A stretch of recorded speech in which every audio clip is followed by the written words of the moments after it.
असल में सांप के शुरू में पैर थे, लेकिन गलती से उसने जेड सम्राट को नाराज कर दिया, जिसके कारण जेड सम्राट ने उसके पैर कटवाने का आदेश दिया। कहा जाता है कि बहुत पहले सांप भी अन्य जानवरों की तरह 4 पैर वाला था, लेकिन उसका सिर नुकीला, शरीर लंबा था और वह हमेशा जीभ बाहर निकालता रहता था। इसलिए जब भी कोई जानवर उसे देखता, डर जाता और दूर भाग जाता। सांप बहुत दुखी था, लेकिन वह अकेले अंधेरे कोने में छुपकर रोता रहता था। वह चाहता था दूसरे जानवरों से दोस्ती करे, लेकिन जो भी उसे देखता भूत देखने जैसा उससे दूर भाग जाता। समय के साथ सांप का शांत स्वभाव और भी चिड़चिड़ा होता गया। उसने दूसरे जानवरों पर हमला करना शुरू कर दिया और अपनी नाराजगी निकालने लगा। दिन ब दिन जमा होती गई नाराजगी धीरे धीरे झर में बदल गई, जो उसके दांतों में छुप गई थी। अब कोई भी उसके काटने से बच न सके। जहर तेजी से फैलता, जिससे पूरा शरीर सुन्न हो जाता, यहाँ तक कि जान भी जा सकती थी। दिन सांप की मुलाकात पांडा हुई। पांडा ने गंभीरता से सांप को समझाया कि उसे ऐसा करना बंद कर देना चाहिए।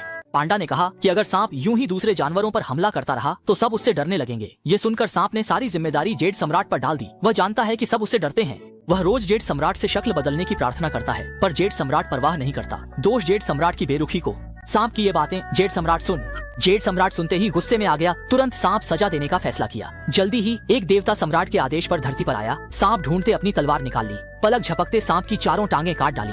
वो चारों टांगे चमकते कणों में बदलकर पानी में तैर गईं। पानी में टैडपोल्स ने उत्सुकता से उन सभी कणों को निगल लिया। जैसे ही टैडपोल्स ने उन चमकते कणों को निगला, उनके शरीर पर 4 टांगे उगाई और उनकी पूंछ भी गायब हो गई। टांगे पाकर मेंढक बहुत खुश हुए, मानो उन्हें खजाना मिल गया हो। टांगे खोने के बाद सांप को पछतावा हुआ। जब वह निराश था, जेड सम्राट 12 जानवरों को राशि चिन्ह के लिए चुन रहा था। पहले स्थान वाले को विशेष इनाम भी मिलेगा। सांप ने जब जेड सम्राट की घोषणा देखी तो टांगे पाने की उम्मीद में उसने बिना झिझक प्रतियोगिता में भाग लिया। उसकी चारों टांगे जा चुकी थीं, फिर भी उसने अपनी मजबूत इच्छा शक्ति से रेंगते हुए मंजिल तक पहुंचा। जेड सम्राट उसकी भावना से बहुत प्रभावित हुआ। उसने सांप की गलती माफ कर दी और उसे 12 राशियों में शामिल किया। सांप पहला स्थान नहीं जीत पाया, इसलिए अपनी चारों टांगे खो बैठा। उसके बाद सांप बहुत कम ही किसी अन्य जानवर पर हमला करता है, जब तक कि जीवित रहने के लिए जरूरी न हो। हर बार जब उसके मन में कोई बुरी सोच आती है तो वह दर्द सहते हुए परत उतार देता है, ताकि खुद को बुरी प्रवृत्तियों को छोड़ने और फिर से शुरुआत करने की याद दिला सके। लेकिन सांप हमेशा अपनी टांगे पाने की चाहत रखता था, इसलिए वह मेंढक के पास गया और चाहता था कि मेंढक उसकी टांगे लौटा दे। सोचा नहीं था कि मेंढक ने बस 2 बार टर्र टर्र किया, उसे तिरस्कार से जवाब दिया और फिर तालाब में कूद गया।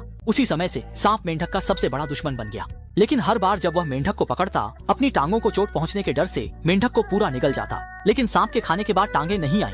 धीरे धीरे उसने बिना टांगों के अपने हालात को स्वीकार कर लिया। तब से सांप की इस कहानी की कथा आज तक चली आ रही है।